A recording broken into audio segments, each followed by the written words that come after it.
Okay. So I'm Sonali, as most of you obviously know, and I'm from the BMS campus, and I just became an SF last year, so I'm still a bit new to the senior fellowship, and it's taken a bit for me, like, to get used to it, but I think I'm finding my own way now. And apart from that, I'm currently working with something I feel is related to my studies as well as the MF in a way. It's like a personal connection that I made, and I hope I can help some of you at least make that connection or at least give you something to think about. And apart from that, I enjoy writing. I like drawing. I will give you like the stereotypical hobbies that I do. Hopefully I'm a pretty fun a person to be around, and think we should just start now. And I would like to thank all of you for joining the share today to hear my story. So I would like to share my personal experience in dealing with this wide topic of global citizenship and how I managed to link my professional life to global citizenship, something that I initially considered as impossible because I'm not from a social sciences background. Since I now work in the solar power sector, there are a few projects that I would like to tell all of you about, which harnesses solar energy. These projects really helped motivate me to contribute towards sustainability and clean energy in my own way. And I feel that these are my technical link with global citizenship. Okay. So to start off, when I joined the Melton Foundation, I was most interested in part of a group of young students from across the globe, sharing stories and experiences, breaking stereotypes, and learning more about my own country from a third person's view. And I definitely got that experience that I was looking for. After the strategic planning and the introduction of global citizenship, it really did take a while for me to make my peace with it. What I mean was my engineering oriented mind a tangible output, which was not as easy to get as it was before.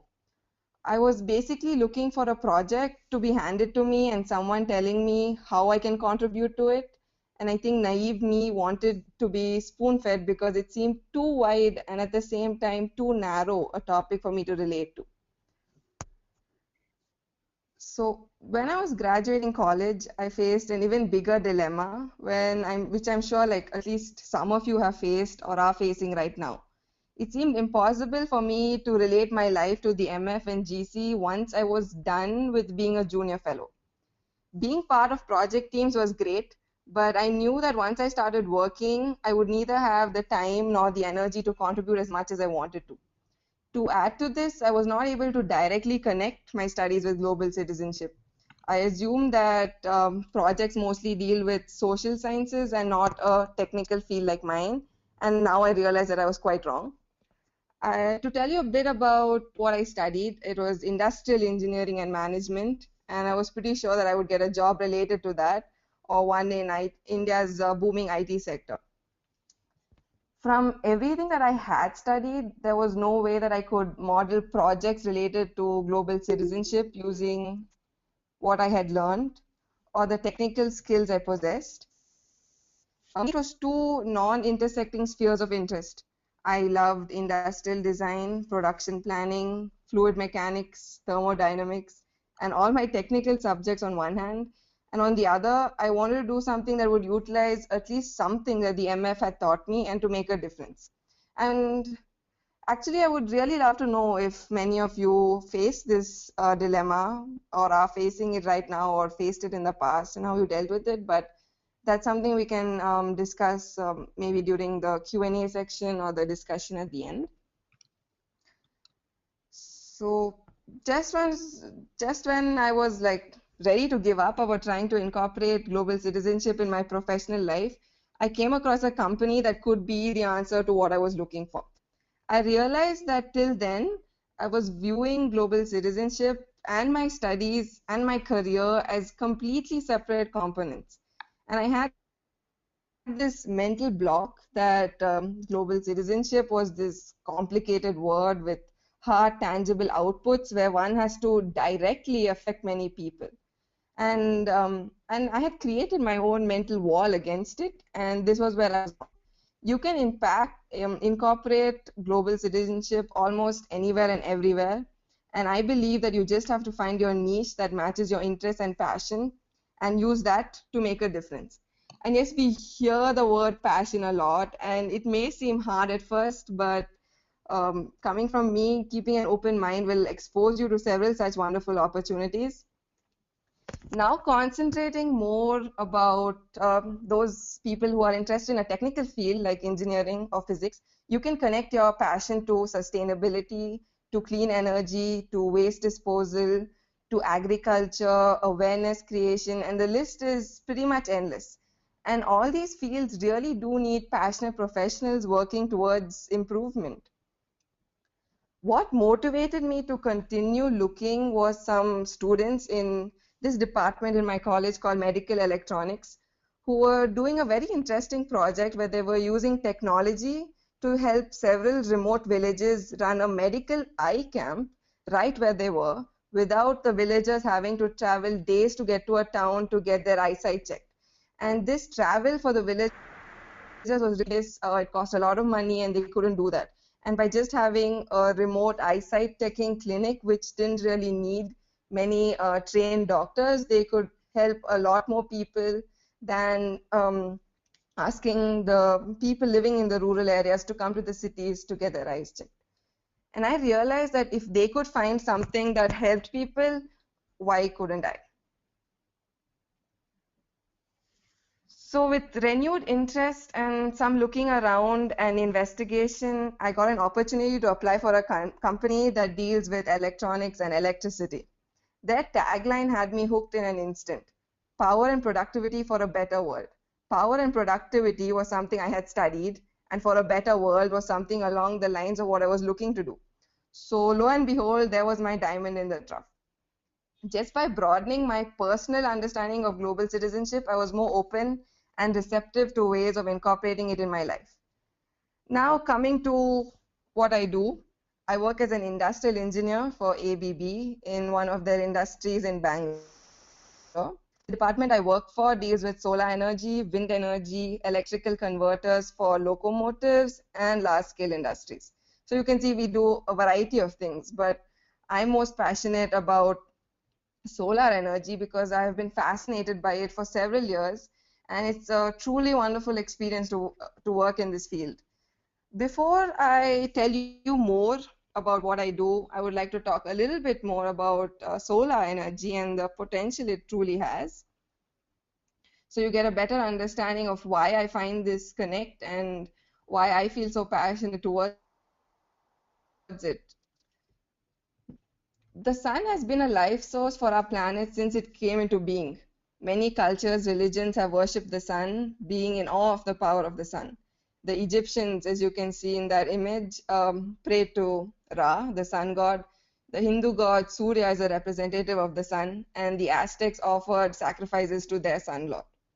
Energy from the sun can be harnessed in a variety of forms for life on Earth and can also prove to be a solution to the current energy crisis.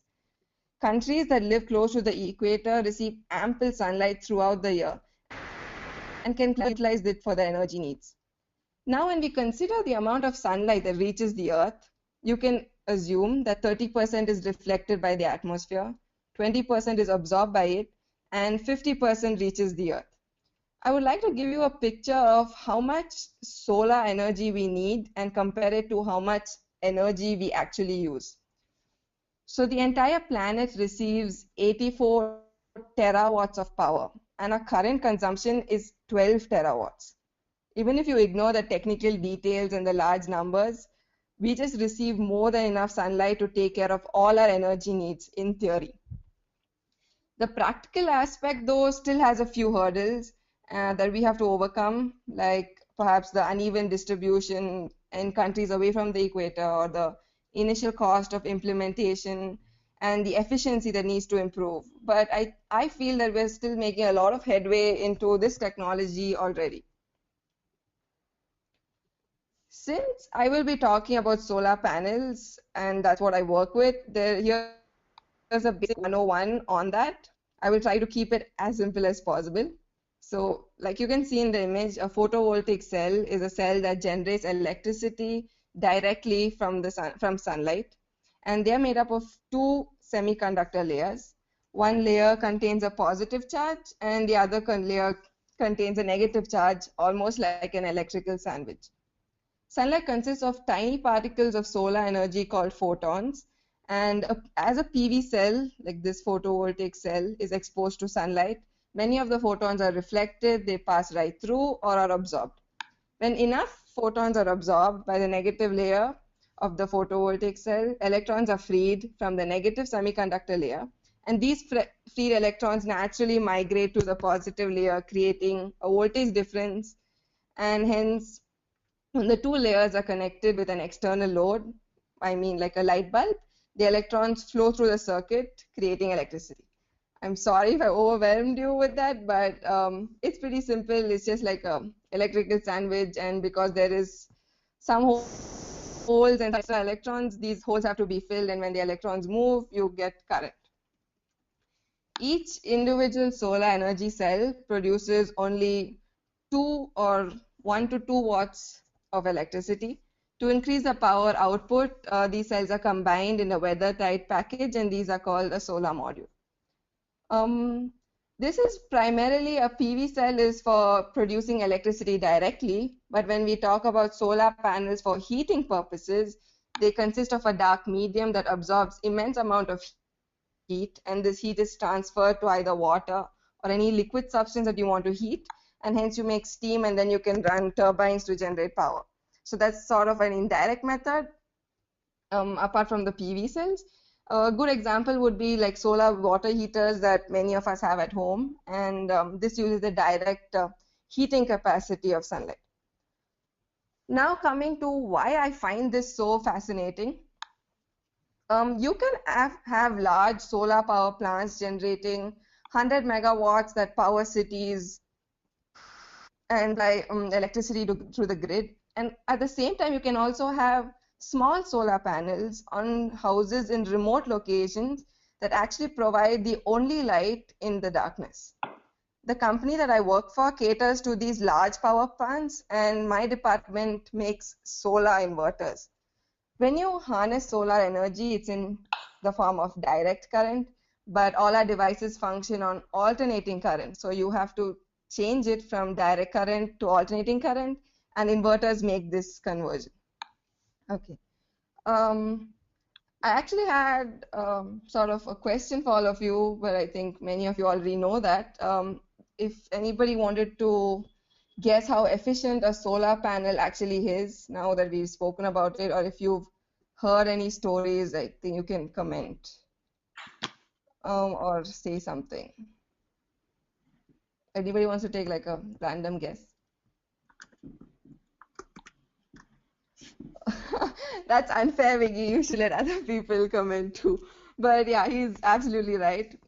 It is 12%, and Pari is right too. He's from 12 to 15. For example, if you take the solar impulse, that is the solar powered flight that is making its way across the world, it's the panels that they're using is around 24%. But that's still quite a small number. So with this low efficiency, all the devices that modify the electricity produced have to have an efficiency of almost 100%. And that's what we aim to do at my workplace. So in a small way, maybe not a completely direct way, my work helps in increasing the efficiency of solar energy, which is clean energy. But that is not the end of this. What I feel is more important actually than these large-scale projects are some small projects, because they affect a lot more people in more miraculous ways, in fact. Before we come to that, I would just like to give you a very brief picture of the global scenario. As you can see, renewable energy contributes to 16.7% of the energy consumption. They actually don't measure these statistics very often, so we have results mostly from 2010 and maybe some from 2013. Europe had dominated the annual growth of solar energy for years until 2013, and Germany was the top European market for that. But now we have China and Great Britain also coming up and being huge markets for solar energy. If you come to a developing country like, you can see that we still depend heavily on coal. Most of our gas, most of our fuel requirements are from coal. Energy requirements are met by coal. There are a few hydropower plants, but when you see the solar potential, which is around 100,000 megawatts, out of which the installed capacity as of March 2014 was only 2,647 megawatts. So there is this huge market for it, and we have a huge requirement, but that still has to grow. In many of these areas in India and beyond, people struggle for reliable electricity to power them. In fact, nearly a fifth of the world's population, that is 1.6 billion people, are without access to electricity. That is, they don't have even a normal light bulb in their houses. So there's a dire need for electricity in the world today. I have another short question. This, I don't know if people would be able to answer so quickly, but hopefully maybe you can give it a try. What do you think consumes a majority of the energy produced around the world? You can take any random guess. Like what? Okay, Pari. Yeah, so like most people would assume that like all of you have, and y'all are right in some ways. It's either industrial or transport or car production. But the truth is actually the maximum energy consuming unit or device in the world, you can narrow it down to motors, basically. You use these motors almost everywhere, from your industries to transportation to car production. So these motors actually suck up a lot of fuel, and half of the energy produced in the world goes to operate these pumps. And more importantly, in a developing country like India, the critical piece of the irrigation system is this pump, and this is the lifeblood of rural economies. As you all know, that India is an agricultural based country where a majority of the population consists of farmers. A high percentage of these farmers are heavily dependent on the monsoons, that is the rainfall, and their crops, and these rains are known to be erratic. It's quite sad to note that since 1995, that is the first year that the government actually began keeping detailed records, about 300,000 farmers have taken their lives. And about every 30 minutes in India, a farmer commits suicide. The main reason for farmer suicides can be attributed to both natural and man-made factors. While natural factors are like uneven rains, hailstorms, drought, floods, etc. And the man-made factors are pricing policies, inadequate marketing facilities, or post-yield losses.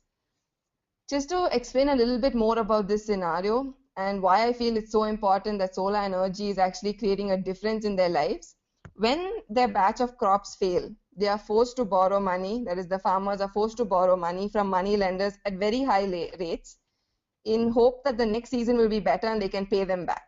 These money lenders continue to offer loans at interest rates between 24 to 50%, while income generating potential of the land has remained low and subject to weather conditions. But if the crops fail again, then their loans just keep increasing and they enter a cycle of debt. You can see that in this stressful scenario, the farmers are heavily dependent on irrigation when the rains are not on schedule. But irrigation comes at a very steep price. Most villages are not properly connected to the electricity grid in India, so they are still dependent on fossil fuels and wood. Their motors and pumps drink up liters of diesel as fuel every day, adding to their debt. And minor fluctuations in fuel prices can have a disastrous effect for them. Just in what would happen if you can convert this large agricultural sector, the biggest sector especially in India, from being fossil fuel dependent to use solar energy. The savings with respect to finances as well as reducing carbon footprint and helping the farmers would be enormous. And I would like to say that it's really heartening to see that becoming fuel independent is a dream that is now achievable. Okay. The government is looking to swap 26 million groundwater pumps for more efficient irrigation models powered by the sun. Like you can see in the picture, that is basically how a solar powered motor looks like. If successful, crop production would rise in India, where farmers suffer from blackouts and volatile fuel costs. It would also save 6 billion a year in power and diesel subsidies. I will try to explain how this motor works. So you have the solar PV panel, which converts the solar energy into electricity. You have the inverter, which makes this electricity in a usable form. You have a drive system, which controls the speed of the pump or the motor, and then you have the motor. And this is, I would say it's very easy, and I was quite shocked to see that before I saw this project being implemented, I would never have imagined that in such a easy and efficient way we could become so like fuel independent in our agricultural sector. And I feel personally connected to this project, and I can contribute to it in some small ways. So with India receiving ample sunlight throughout the year, solar-powered motors can be a great help to all the farmers. With respect to the cost, it's just a one-time installation. It's heavily subsidized by the government, and they can have power to irrigate their farms all year round. The irrigation pumps can be the largest application for solar in the country because we have that many number of farms which need irrigation, and it can help these farmers be self-sustainable as well. Again, talking about cost, such a contraption would cost around $6,500, but the government is willing to give you a subsidy of 70%, so the farmer just has to pay around $2,000. And these motors are designed to run for at least 15 years with no added costs apart from basic maintenance. And that's just really great for the farmers and also for much cleaner technology because the diesel usage has reduced drastically by using these solar powered pumps. Another step towards helping farmers and the environment would be installing solar panels on top of irrigation channels, and this has a tremendous impact and has a huge potential in the agricultural sector. You can see that I'm trying to focus on the agricultural sector because most often it is ignored in India, even though it is the largest sector in our country. We are an agricultural based nation, and if we could focus our attention on this sector, we could really have like wonderful technology there and try to shift it from being a fossil fuel dependent to clean energy. As you can see in the picture, this is located on the outskirts of Vadodara. It's a city in Gujarat, and it's a 10 megawatt solar power plant that is built on a 3.6 kilometer stretch of irrigation canal. The plant not only generates a significant amount of emission-free energy, it also prevents evaporation from the canal and eliminates the need to use valuable agricultural land for the construction of the plant. This particular plant has saved an estimated 16 hectares of land and will prevent 90 million liters of water from evaporating every year. They enter a symbiotic relationship like the water and the sunlight. The cooling effect of the water beneath the PV panels boosts the panel efficiency by almost 7%, and at the same time, because the channels are covered, a lot of water is saved from evaporating as well. Using a few technological methods, these panels can be made as floating panels also, as you can see in the picture on the right hand side. The water is shielded from the wind and yet out to flow unimpeded. To give you an estimate of how much potential this has, just in one state, is Gujarat. It has the world's largest irrigation network. It has 19,000 kilometers of canals to distribute water to vast tracts of farmland in our state. It is estimated that if 10% of this network was canal top power generation, it will generate 2,400 megawatts of clean energy. And this would save more than 21 billion liters of water annually and eliminate the need to use 11,000 acres of land for plant construction. And that's just one state. So switching from fossil fuel to renewable energy in this vast agricultural sector will really contribute a lot towards preventing climate change. And most often we talk about solar power related only to the deserts or like large empty pieces of land. But then people fail to take into consideration the energy losses and also the financial losses when you have to transmit this electricity from where it's generated to the cities. And all these plants that are in these agricultural lands are used up just around the plant is, and they don't have to be really big plants as well. Yeah, I have always assumed, in fact, that solar energy, again, is something complex and only beneficial if you have a large piece of the desert. But the true beauty of solar energy is that it can be used in the smallest and easiest way possible by anyone, anywhere. This concept has been beautifully adapted in several countries, including many in Africa and Asia. Like India, now talking about Africa, it has an abundance of natural resources, and many African countries are counted among the fastest growing economies in the world. So on one hand, this continent continues to grow exponentially, while on the other, the World Bank has estimated that 500 million Africans are living without electricity. So with growing economies and booming populations, providing reliable electricity is becoming a huge challenge. And these transmission grids, that is the power lines that you see, do not go close to these remote villages. And though new grids are being built, many African villages and rural areas and many areas in Asia have no access to electricity. Here I would actually like to talk about the Barefoot College. This idea was actually given to me by some of the fellows who attended the Climate Reality Project. And I would like to share a brief idea of what they do, because it just shows you how easy it is to harness solar energy. And it gives you more ideas to think about also. So the Barefoot College is a non-governmental organization that has been providing basic services to rural communities for more than 40 years with the objective of making them self-sufficient and sustainable. Every year, the Barefoot College team will identify a few villages in Africa and India and other developing countries, places where it would seem impossible to have a solar electrification system, especially one implemented by illiterate grandmothers. Next, the Barefoot team works with these local and national organizations to establish a commitment with the village elders, and two grandmothers are selected by these elders to be trained as solar engineers. Can you imagine that? Grandmothers from a remote village with no education being trained to be solar engineers.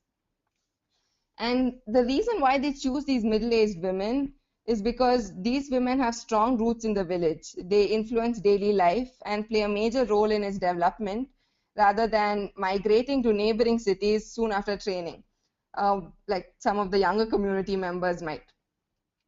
As you can imagine, most of these villagers are hesitant to trust this idea of harnessing the sun's energy, and they're completely in shock when they hear that these solar engineers must be grandmothers. But this system has worked almost flawlessly. The Barefoot College then holds 2 training classes per year with over 100 solar engineers from India and 80 from across the world.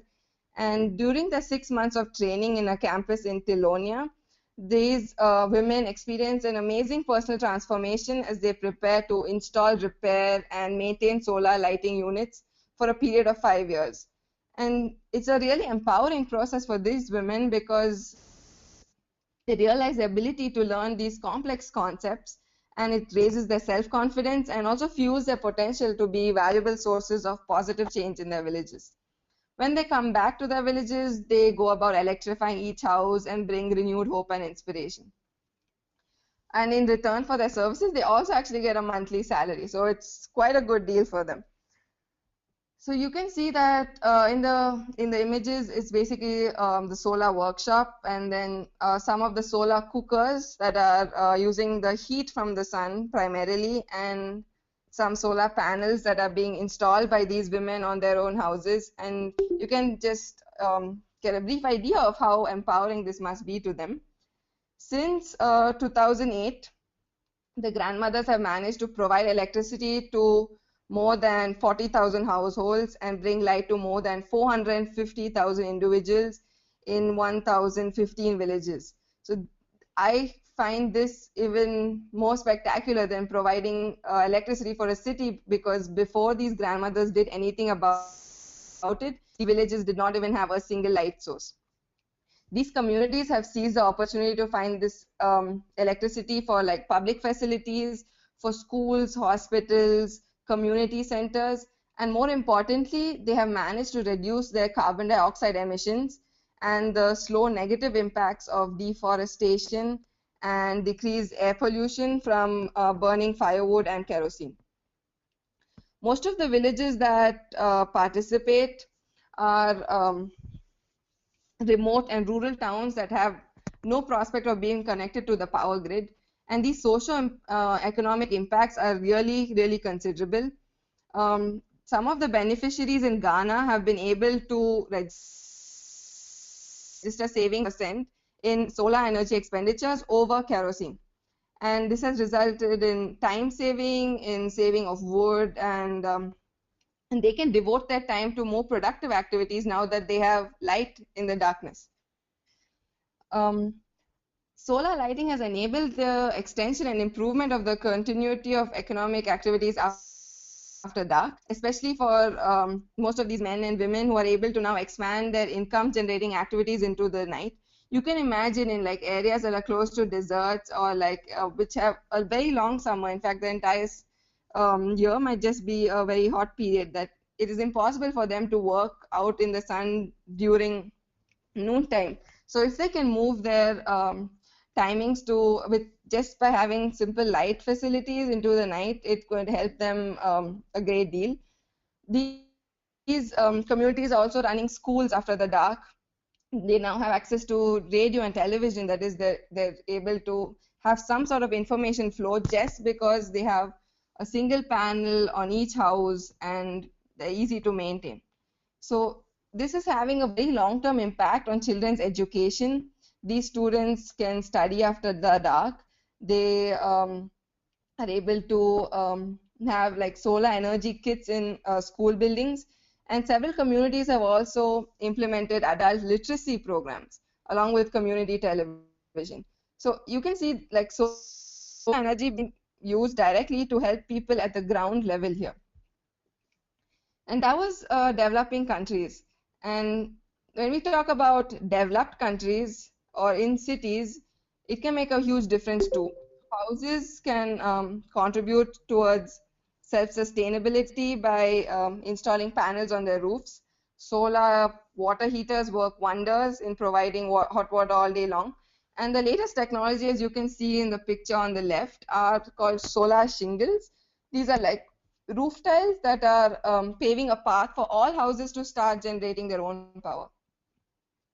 Now you may wonder, or I always wonder, like, is it possible, would it be feasible for me to have a solar panels all over my roof just so that I can completely run my house on solar electricity?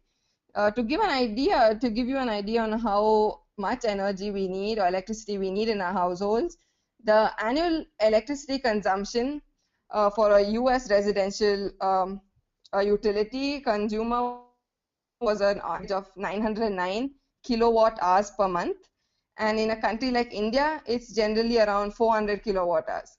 Okay. When I see numbers, I get scared too, but I will try to explain what 400 kilowatt would support.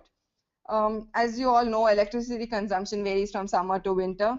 So a consumer with 4 light points, 2 ceiling fans, a refrigerator, 1 television, a room heater, and an electric geyser would need around 210 kilowatt in a winter month and 180 kilowatt in a summer month.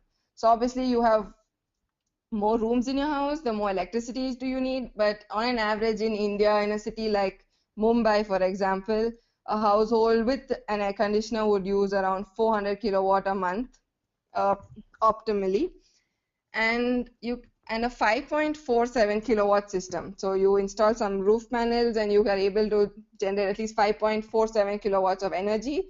A family can cut their monthly utility bill by 2/3 almost. And it's always a good deal because the government is really pushing for these, like in where they have now decreed that most of the roofs have to be covered either by water harvesting systems or by solar panels, because the government will pay you for the electricity, the excess electricity that you generate, and you can feel like you are actually generating your own power and also generating power for other people to use. In California, for example, recently there have been many reports that they are facing a drinking water shortage, and they're looking to install desalination plants to convert seawater into usable, like potable water. And here's a wonderful opportunity to use solar energy in both its respects. That is the energy from the heating, that is the thermal aspect for the evaporation of the water, and also the electrical aspect to run the plant. So in the picture on the right hand side, the dragonfly like contraption that you see is actually the solar impulse, which has created so much awareness about solar energy by being the first solar powered flight to travel across the globe. It has more than 17,000 solar cells, and it has a wingspan larger than that of a Boeing 747 jumbo jet, which is 72 meters. But in the end, the weight of it is just 2,300 kg. And that is the best collaboration of clean energy harnessed with the latest technology. And I do hope that someday it would be able to carry more than one person on board. And it's really inspiring to see this dragonfly-like plane running purely on clean energy. And people are able to actually put their lives in danger to actually run that across the globe. So you can see how much trust we can put in solar energy. So to wrap up now, these are just a few ideas that can be adopted across borders, actually in any place that gets good sunshine.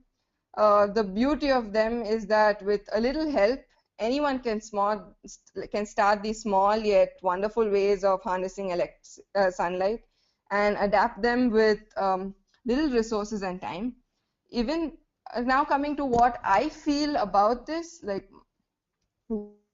why I feel like I am doing my bit even in this indirect way, because even though I don't have a direct connect to these villages as of now, like I am unable to go there and train these women or install these panels myself in with respect to agriculture or like villages. What I do at the industry level actually contributes down the line to helping someone out there get reliable, clean electricity. And I'm constantly working towards being part of these projects in a much bigger way, but that may still take a few more months because I have just recently joined a year ago. But there's so much potential to grow and also to start these projects on your own, because you can see that you don't really need a lot of resources. You just need some time and a good connectivity network, and you can help a lot of people. Right now, I do production planning activities for the solar department, and I also help with reduction of wastage in terms of inventory or scrap metal, and that is directly related to my studies. And this is my niche. This is something I love. It's my connect to global citizenship, and it's these projects, including the large-scale projects, which is helping a state like Tamil Nadu install over more than 1 gigawatt of solar energy in 1 year. And like I'm working towards that also with my department, and that's how I feel connected to this. These projects can hopefully motivate you to take a step towards sustainability using solar energy. Um, Maybe if I have to talk about something I've taken away from the MF, today I work in an industry where there are 13,000 men and just 30 women from all types of economic backgrounds and social backgrounds. And every day I find myself falling back on several skills that I learned from being part of the MF, but I feel that's a discussion for another day. And I would like to conclude with urging all of you to try to find your niche. It doesn't have to be a huge thing like starting an NGO from scratch or something big and drastic. Just don't treat global citizenship as something separate from what you're studying or doing, and you can actually incorporate it anywhere, be it your professional life or a hobby. I love writing, and I'm writing for a local community newsletter, and I'm able to spread awareness on several topics.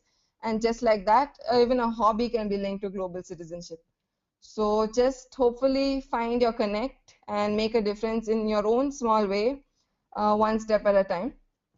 And if any of you all have any doubts related to solar energy or how else you can contribute, please email me, or we can have a Skype call and we can talk about that further. Also, I think most people from a science background, I have seen this myself, especially engineering students, we find it harder to feel like we have a direct connect, but we actually can make a lot of difference, and we do need a lot of engineers and other professionals from all sorts of backgrounds to work in professional industries to help make this world a better place with cleaner technology.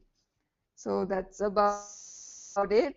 Thank you for listening, and if you have any questions, I would love to answer them, and we can maybe have a short discussion. Thank you very much, Sonali, for sharing your passion. I could really feel like how strongly you're connected to the topic, and your talk inspired me as well, and especially like the part in the Barefoot College was really interesting for me and really moving. I would suggest, I know that Paritosh has prepared also something. He would also like to share something with you. I would propose that Paritosh will present it now, like for next minutes, and then we go into the discussion. Is this okay? Yeah, that sounds good. Actually, I would like to explain a little bit of why I asked him to do this, because he's doing an engineering project too, and that project also directly relates to agriculture, but using telecommunication. For me, in my mind, telecommunication is just mobiles or like headsets and big things, but he's able to really beautifully adapt this technology to his studies and helping farmers out there. So, Pari, it's all yours. Hi guys. I'm studying electronics at BMS, telecommunication engineering to be specific. And one of my areas of interest is agriculture and soil sciences. So I used to spend quite a lot of time at farms before, and that's when I realized that there was a severe lack of technology in them, especially to reduce the wastes that farms produce. And on some basic research, farms produce something like 24 million metric tons of fertilizer every single year, and that's just in India alone. In China, it's almost double this number. And a lot of this fertilizer is wasted mainly because people don't know how and when to effectively apply them. And there's some studies in this field of engineering known as precision agriculture, which show that you can reduce it by almost 20%, which is something close to like 1/6 of 24 million. That's a lot of fertilizer that we're just wasting. And that's somewhere that I thought I could bridge my interest in my studies. So me and a couple of friends, we are working on it's a solar powered project that uses wireless sensors, and these are placed in farms at different intervals. And what they do is they monitor what all is going into your farm, and they'll tell you the health of your soil along with how much fertilizer and water you need to add to make sure that that plant is growing well. So this is a field of engineering, like I explained before. It's called precision agriculture, and it's kind of like a new field. And along with words like Internet of Things and all of that, you can see us building our prototype over there. And this was implemented in a farm out in the outskirts of Bangalore. So what we do is we collect soil data and we upload it to the cloud, and over there we do some analysis on them, and we tell the farmer whether he needs to add more fertilizer today, tomorrow, or when, and whether he's overwatering, underwatering, and what nutrients are required next. So all of this goes into a large extent into reducing the amount of waste that is produced in farms, along with aiding how much money the farmer makes, and it also works in helping grow better food, that you get more yield out of the same land. So that's somewhat something that I really like working on, and that's how I've bridged at least what I study along with what I'm interested in. So yeah, thank you. Cool. Thank you very much for also sharing your beautiful project. I'm really impressed of what you're doing. So I guess it's now open if you have questions for Sonali, and as well if you have questions for Paritosh, please ask. There is already okay. There is already one question from Julian, and he asked me to read it out. So his question for Sonali was. What, based on your own struggle with it, would you suggest so that more Melton Fellows can connect their non-social science interests, both academic and hobbies, with global citizenship? Maybe even beyond sustainability.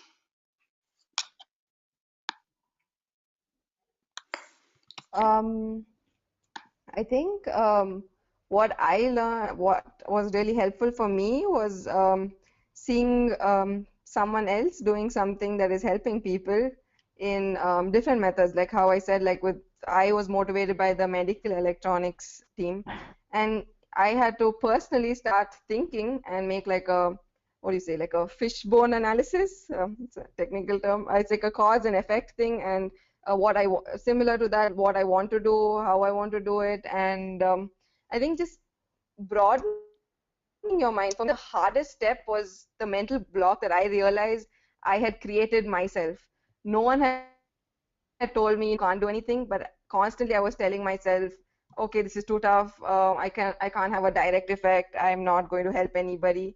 But you have to sort of get used to the idea that maybe you may not be able to help someone firsthand, like as a direct impact, but finding that indirect impact is far more important, because once you get your indirect impact, you can start moving towards a more tangible output.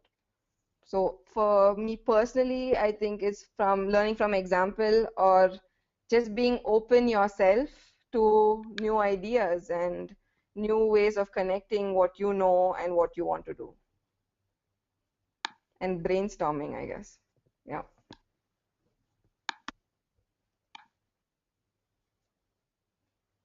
Cool, thank you. Any other question?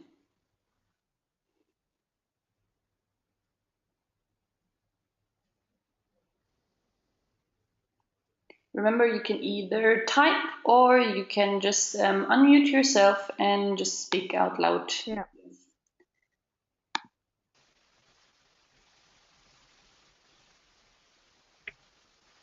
Okay. Is there any other question? Otherwise, there's also always the opportunity, as you can see on the slide. There is the email address of Sonali, so you can, I guess, I hope, you can also contact her afterwards. And if there are any other questions coming up later, you can always contact her as well. Yeah. And I would just like to add that if anybody's interested in starting any of these projects related to solar energy, I would love to help. And as you can see, like just by having one panel, one inverter, a motor, and a drive system, everything that's already available in the market, you just need to find some remote village that you feel needs help, and you can really help them in a huge way. And I think that's a really good way to start with respect to solar energy. Cool, thank you. I also would like to remember all of you, if you're interested in sustainability and technology, please also search on our website the Idea Incubator Challenge, a great opportunity to get your ideas into a real feasible project.